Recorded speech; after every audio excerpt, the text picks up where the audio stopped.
Hello সবাইকে, welcome back to my channel. চলে আসলাম আবারও আর একটা ব্লগ নিয়ে তোমাদের কাছে। তো দেখো, কালকে তো আমার মেয়ের রিহার্সাল ছিল সুদেশ ভবনে। তোমরা যারা চেনো তারা নিশ্চয়ই জানো। আর আমরা ওইখানে তো রিহার্সালে ঢুকিয়ে দিয়েছি, অনেকক্ষণ টাইম লাইভ রিহার্সাল হবে।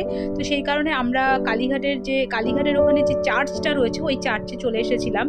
আমাদের স্কুল থেকে খুব একটা বেশি দূরে লাগলো না, হাঁটা পথেই চলে এসেছিলাম। দেখতে খুব ভালো লাগছিল, আর এখানটায় এসে না মনটা পুরো শান্ত হয়ে গেল, এত ভালো লাগছিল।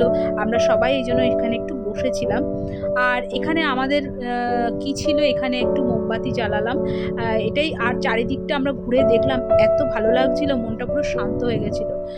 তো কিছুক্ষণ আমরা এখানে ছিলাম, তারপরে আমরা চলে গেছিলাম কালীঘাটের ওদিকে হাঁটতে হাঁটতে।